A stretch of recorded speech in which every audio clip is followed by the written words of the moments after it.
State government. India has a federal setup, which means that we have two levels of government. One is meant for the entire country, called the central or union government, and the other works at the state level, called the state government. The government at the state level functions almost similar to that of the central government. Just as we have the President, the Prime Minister, and the Council of Ministers working at the center, we have the Governor, the Chief Minister, and the Council of Ministers at the state level. As the Union Legislature, Parliament, enacts laws for the entire country, the state legislature enacts laws for its own state. It makes laws on the subjects mentioned in the state list and concurrent list. The Legislative Assembly, Vidhan Sabha. Our constitution provides for a maximum of 500 members and a minimum of 60 members in a legislative assembly. The governor of the state can nominate one member of the Anglo-Indian community if it has not been represented in the legislative assembly. The number of members in the assembly is fixed by the parliament in proportion to the population of the state concerned. The members of the Vidhan Sabha are elected directly by the people of the state. The qualification of the member and their tenure are similar to the members of Lok Sabha. Elections are based on universal adult franchise, meaning that all the persons above 18 years of age have the right to vote. The system of secret ballot is followed. The Legislative Assembly is elected for a period of 5 years. However, the governor may dissolve it earlier if he finds that a motion of no confidence is passed against the Council of Ministers or there is a breakdown of the constitutional machinery. He advises the President to dissolve the Legislative Assembly and impose President's rule. He may also dissolve the Legislative Assembly on the recommendation of the Chief Minister. Speaker. The Vidhan Sabha elects the Speaker and Deputy Speaker who perform the same functions as the Speaker and Deputy Speaker in Lok Sabha. They are elected by the members of Assembly from amongst themselves. They hold office till new Assembly elects a new Speaker and a Deputy Speaker. They can be removed from the office earlier also by a resolution passed by the House. Functions of the Speaker. He presides over the meetings of the Vidhan Sabha. He decides whether a bill is a money bill or an ordinary bill. No bill or resolution can be passed without his permission. He maintains discipline in the House and sees that House functions according to the rules. The Vidhan Sabha makes laws on the subject mentioned in the state list. The procedure for passing the law is similar to that at the center. However, if a governor feels that a particular law will not benefit the state, he can withhold his assent and send it to the President. Legislative Council, Vidhan Parishad. Legislative Council is also known as Upper House in the state legislature. The maximum strength of the Legislative Council is 1/3 of the total strength of Legislative Assembly, subjected to a minimum of 40 members. The Legislative Council is a permanent body as it cannot be dissolved. 1/3 of its members retire after every 2 years and elections are held for vacant seats. The term of office of a member is 6 years. To become a member of the Legislative Council, a person should be a citizen of India and at least 30 years of age. He has to fulfill all other qualifications as specified by the Constitution.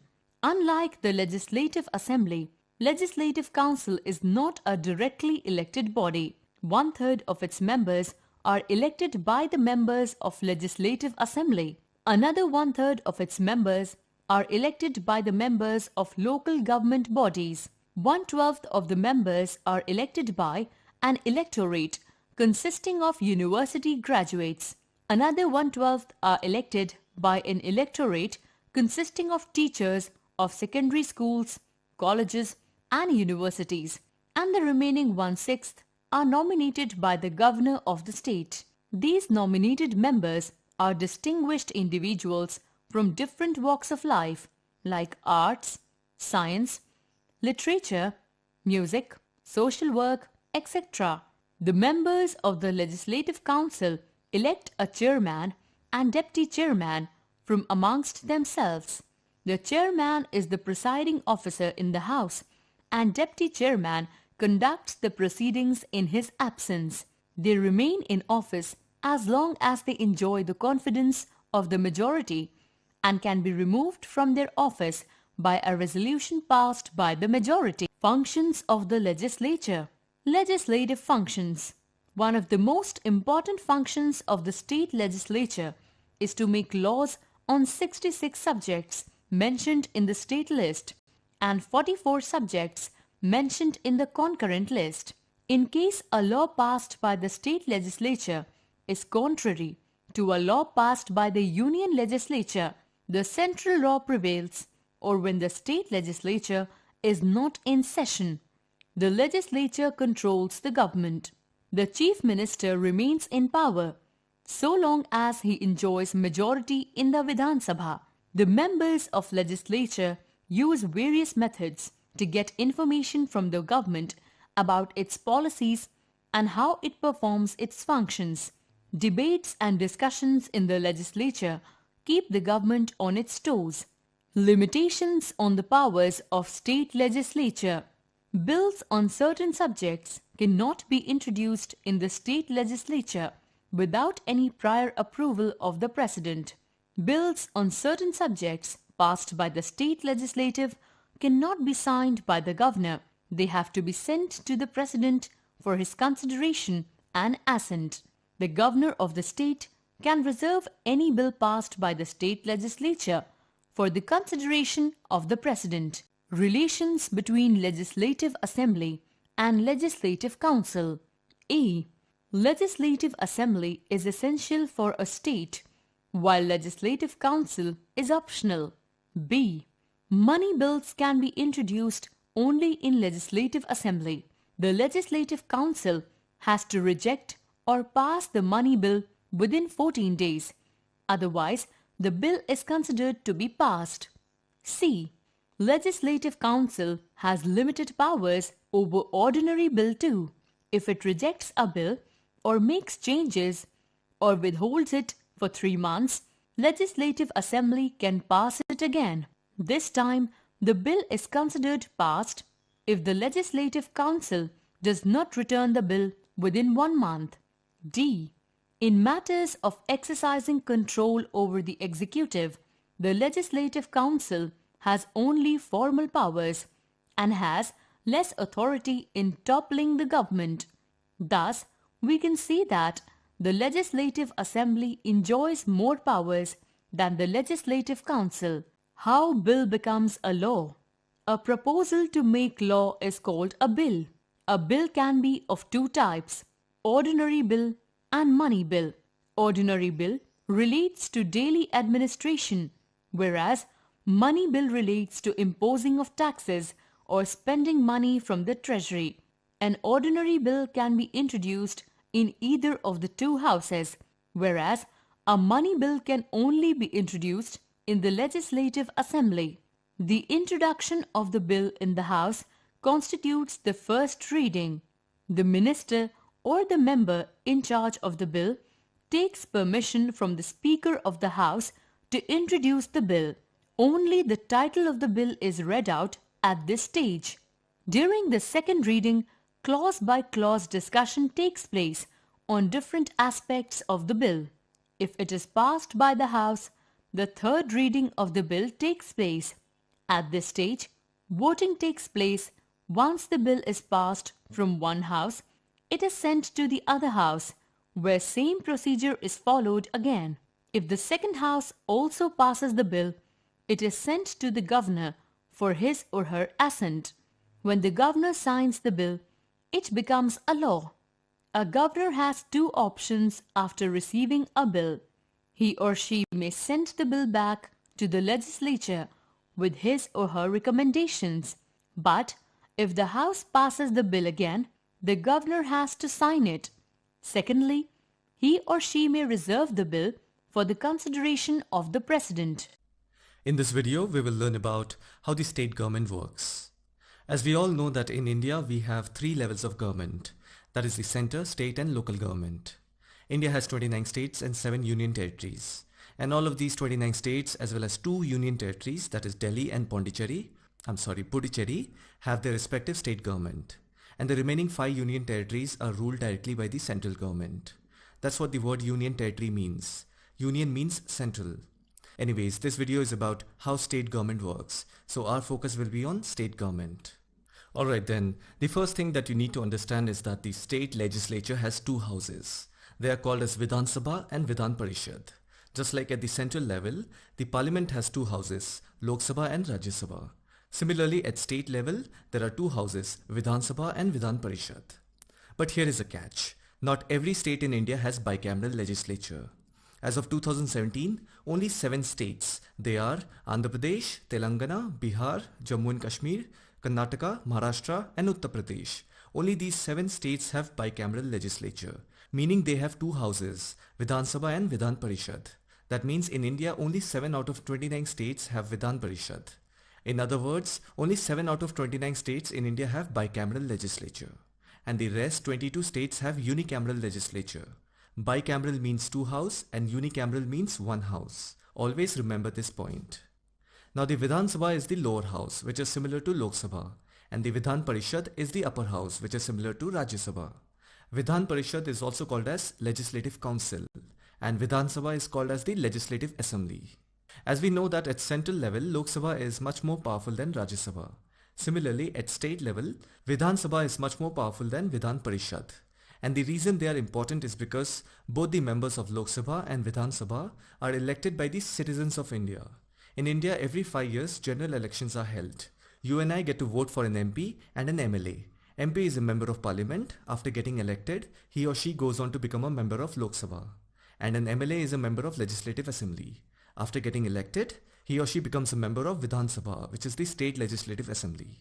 Since we are talking about how the state government works, let's point our focus towards Vidhan Sabha. As I said, Vidhan Sabha is the State Legislative Assembly, and all the 29 states and 2 union territories in India has a State Legislative Assembly. That means Vidhan Sabha is the place from where the state government exercises its control. Every state legislative assembly have members. They are known as member of the Legislative Assembly. In short, they are called as MLA. Moments back I've told you that the members of the Legislative Assembly, MLAs, are elected by the people. And that's how they become members of the Legislative Assembly. And after becoming members, they also get to form the government by acquiring simple majority.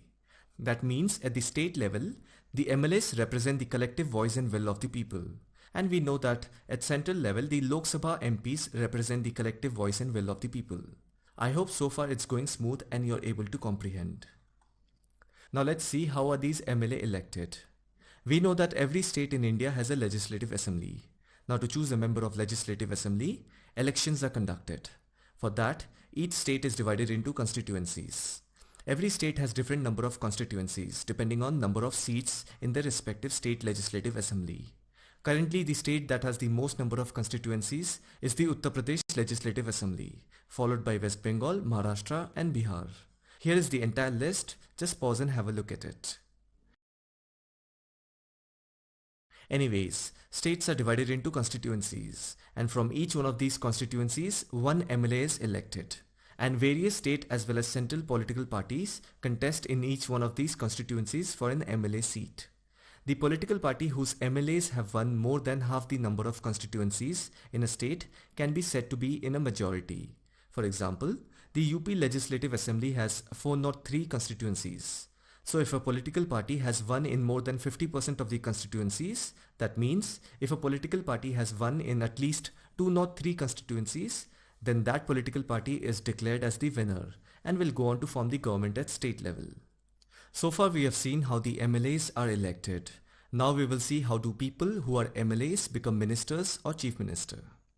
As I said, a political party whose MLAs have won more than half the number of constituencies in a state can be said to be in a majority. Now the political party that has the majority is also called the ruling party. and all other members are called the opposition. I'll show it to you with an example. Let's look at the election results of all 403 Uttar Pradesh Legislative Assembly seats of 2017. As you can see, BJP won 312 assembly seats. That means BJP won in 312 constituencies. If the total number of constituencies in Uttar Pradesh is 403 and BJP won 312 of them, then clearly it is more than 50%. And that's how we can go on to say that BJP won the 2017 assembly election in Uttar Pradesh, and it is the ruling party since it has the majority of seats in UP Legislative Assembly. And the other members belonging to other parties are collectively called as opposition. Now after the elections, the MLAs belonging to the ruling party will have to elect their leader, who will become the chief minister. If you remember from my Lok Sabha video, in Lok Sabha the political party that won maximum number of Lok Sabha seats will go on to elect the prime minister, who will head the government. So always remember this point. The Lok Sabha MPs elect the prime minister and the state legislative MLAs elect the chief minister. So in a close comparison, we can say that the authority and power of a chief minister in the state is somewhat like the prime minister enjoys at the national level. So moments back I said that the MLAs belonging to the ruling party will have to elect their leader, who will become the chief minister. That means the chief minister has to be an MLA. However, one can become the chief minister even if he or she isn't an MLA. Now this goes back to the point where I said only 7 states in India have a bicameral state legislature. Rest 22 states and 2 union territories have unicameral legislature. So in those 7 states, a chief minister can be an MLA or an MLC, that is a member of Legislative Council. It is similar to electing a prime minister. A prime minister has to be an MP of either the Lok Sabha or Rajya Sabha. Now there is also a third way of becoming a chief minister, without being an MLA or MLC. A good example of such a case is Jayalalitha, who was the chief minister of Tamil Nadu. Since Tamil Nadu doesn't have a bicameral legislature, Jayalalitha was not even a member of the state legislative assembly. But then she was elected by the party which had majority of assembly seats. That means all the MLAs of the ruling party chose Jayalalitha as the chief minister candidate. So basically she enjoyed the confidence of the majority in the assembly. And once she became the chief minister after getting the governor's approval, within 6 months she contested for an MLA seat which she won and continued to be the chief minister. So this was all about how the chief minister is elected. Now the chief minister alone cannot run the state government. He or she needs other people as ministers of respective state departments to run the entire state government. That means once the chief minister is elected, the chief minister then has the power to select other people as ministers who will be then part of the state council of ministers. Just like in central government, once the prime minister is elected, he or she will select members to be ministers of the Union Council of Ministers, who are also known as cabinet ministers. So try to understand the structure parallelly. It's the same at the central as well as state level. Once the chief minister forms the state council of ministers, he or she also becomes the head of the council of ministers. And together both of them have the real executive power at state level. Now if I have to ask you who have the executive power at central level, then it has to be the Prime Minister and the Union Cabinet Ministers that form the executive branch at central level. Once the Chief Minister selects his or her Council of Ministers, it is the Governor of the state who appoints the Chief Minister as well as the Council of Ministers. Similarly, at central level, once the Prime Minister selects his or her Union Council of Ministers, then it is the President who appoints the Prime Minister as well as the Union Council of Ministers.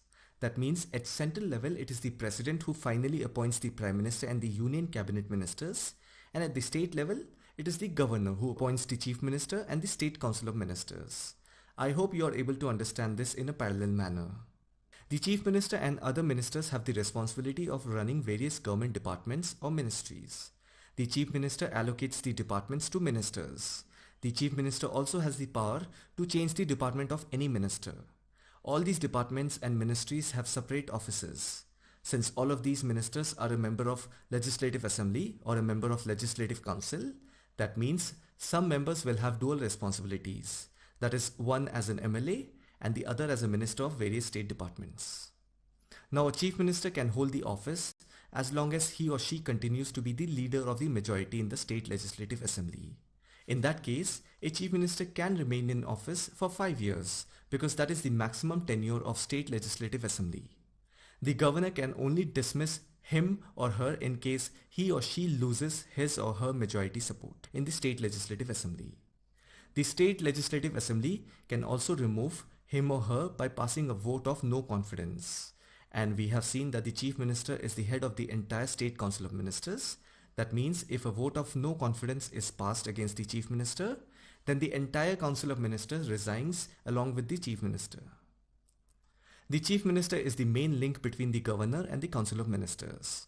What I mean by that is, moments back we saw that the Governor appoints the Chief Minister as well as the State Council of Ministers. And you also saw the Chief Minister is the maker of the State Council of Ministers, which always works under his or her leadership. That means the Chief Minister is also the chief advisor to the Governor. It is the duty of the Chief Minister to communicate to the Governor about all the decisions of the Cabinet. Similarly, if the State Legislative Assembly has to be dissolved, the Governor has to consult the Chief Minister. And I think that is very easy to understand because the Chief Minister represents the whole of the state and the Governor is the head of the state appointed by the central government to ensure that the state government works within the rules and regulation of the Constitution. So naturally, both the Governor and the Chief Minister has to coordinate and work together. So this was a crash course on how the state government works. I hope you understood the entire process. If you found this video informative, let me know your thoughts in the comment section. As usual, thanks for watching and I'll see you in the next one.